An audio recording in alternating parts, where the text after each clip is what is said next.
Hello students. आज हम लोग नीट 2002 में पूछे गए एक प्रॉब्लम को सॉल्व करेंगे जो काइनेमेटिक्स चैप्टर से है। काफ़ी इंटरेस्टिंग प्रॉब्लम है और इससे हम लोग कुछ कंसेप्ट गेन करेंगे कि कैसे टाइम डिपेंडेंट इक्वेशन के प्रॉब्लम को हम लोग सॉल्व करते हैं। क्वेश्चन कुछ इस तरह से है, an object of mass 3 kg is at rest. Now a force of capital F equals to 6t square I plus 4t j cap is applied on the object, then the velocity of the object at t equals to 3 second is। तो ये time dependent equation दिया गया है force का। तो ऐसे problem को जिसमें टाइम डिपेंडेंट इक्वेशन दिया गया हो उसको कैसे सॉल्व करते हैं, ये आज हम लोग इस प्रॉब्लम के थ्रू देखेंगे। सबसे पहले इस प्रॉब्लम को समझ लेते हैं कि इस प्रॉब्लम में कहा क्या गया है। सबसे पहले बच्चों इस प्रॉब्लम को समझते हैं।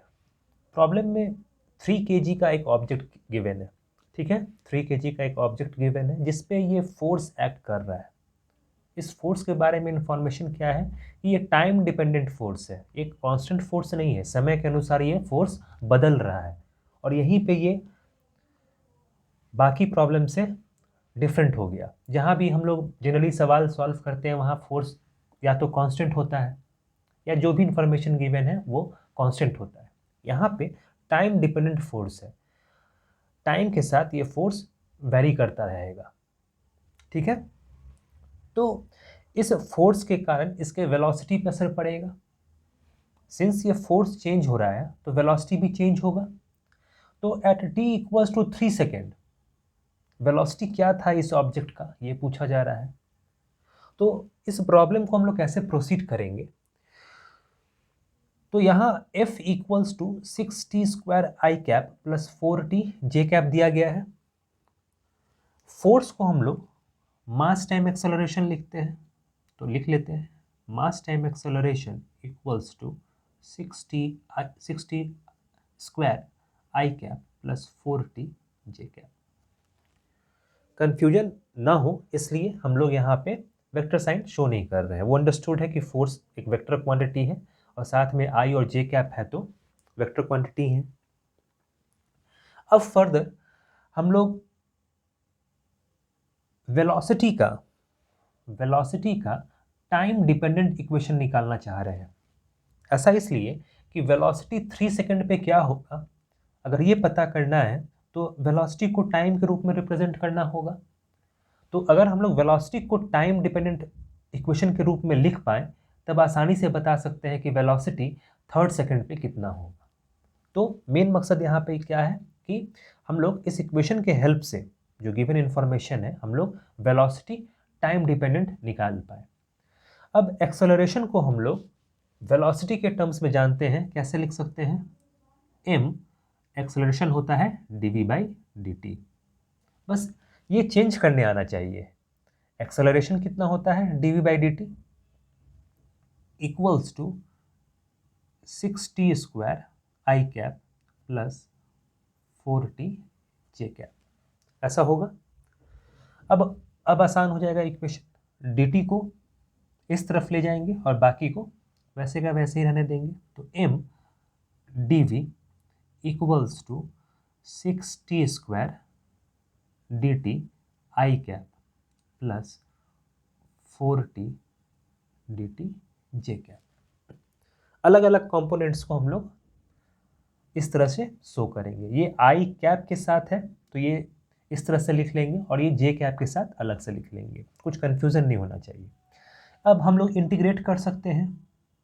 वेलोसिटी वेरी करेगा 0 से v, टाइम वेरी करेगा 0 से t। हम लोग एक जनरल इक्वेशन निकाल रहे हैं टाइम डिपेंडेंट वेलोसिटी का, 0 से t, ऐसा होगा। अब इस इक्वेशन को अगर हम लोग सॉल्व कर रहे हैं तो किस तरह से लिखेंगे, m dv का इंटीग्रेशन क्या होगा v, तो उसको लिख लेते हैं।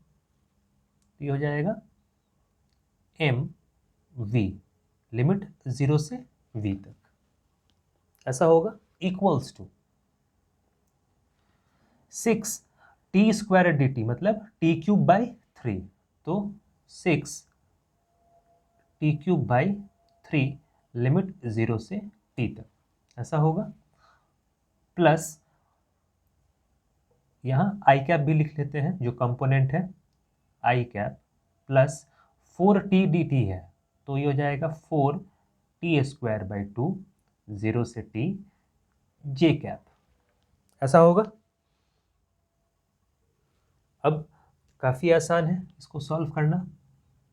m अपर लिमिट पुट करेंगे v, लोअर लिमिट 0 पुट करने के बाद m भी होगा इक्वल्स टू, इस 3 से इसको कैंसिल कर सकते हैं, तो 2t³ आई कैप प्लस इस 2 से इस 2 को कैंसिल कर सकते हैं, तो 2t² अपर लिमिट पुट करने के बाद भी, और ये हो जाएगा j कैप। मास का वैल्यू कितना दिया गया था, 3, तो v equals to 2/3 t³ i plus 2/3 t² j cap. मिल गया वेलोसिटी टाइम डिपेंडेंट के फॉर्म में। वेलोसिटी जो है टाइम डिपेंडेंट है। अब वेलोसिटी अगर पूछा जाए, t इक्वल्स टू 3 सेकेंड पे कितना था, तो टाइम इक्वल्स टू 3 सेकेंड यहाँ पुट करेंगे, तो 2/3 3 का क्यूब आई कैप प्लस 2/3 3 का स्क्वायर जे कैप। ठीक है, इस 3 से एक सिंगल 3 कैंसिल आउट कर सकते हैं, इससे एक कैंसिल आउट कर सकते हैं, तो वेलोसिटी कितना मिलेगा, 3 3 9, 9 multiplied by 2 18 I cap plus 3 into 2 6 J cap. तो velocity at t equals to 3 second कितना हो गया, 18 I cap plus 6 J cap. तो कैलकुलस के हेल्प से कैसे हम लोग किसी प्रॉब्लम को आसानी से सॉल्व कर सकते हैं, ये हम लोग इस प्रॉब्लम के थ्रू देखें, और डिफरेंट वेरिएबल्स को कैसे ट्रांसफॉर्म करेंगे ये भी समझना ज़रूरी है। यहाँ सिंस वेलोसिटी को टाइम डिपेंडेंट इक्वेशन के फॉर्म में लिखना था, इसलिए हम लोग एक्सेलरेशन को dv/dt लिखें। एक्सेलरेशन को क्या लिखें हम लोग, dv/dt। अगर यही पोजीशन के रूप में लिखना होता तो हम लोग लिखते v dv/ds। तो ये दो ट्रांसफॉर्मेशन हमेशा याद रखना चाहिए, एक तो टाइम के रूप में और दूसरा डिस्टेंस के रूप में या पोजीशन के रूप में, जब जिसका जरूरत पड़े हम लोग क्वेश्चन में यूज़ कर सकते हैं। तो इस तरह से इस प्रॉब्लम को हम लोग सॉल्व कर चुके हैं। तो वेलोसिटी कितना मिला, t इक्वल टू 3 सेकेंड पे 18 I cap plus 6 J cap. मतलब उस ऑब्जेक्ट का एक कंपोनेंट x एक्सिस की तरफ होगा और दूसरा कंपोनेंट j एक्सिस की तरफ, मतलब y एक्सिस की तरफ। ठीक है, तो इस तरह से हम लोग इस प्रॉब्लम को सॉल्व करेंगे। नीट 2002 में ये प्रॉब्लम पूछा गया था और काफ़ी अच्छा सवाल था। नेक्स्ट क्लास में हम लोग एक और अच्छे प्रॉब्लम के साथ मिलेंगे और उसको सॉल्व करेंगे। तो मिलते हैं नेक्स्ट क्लास में।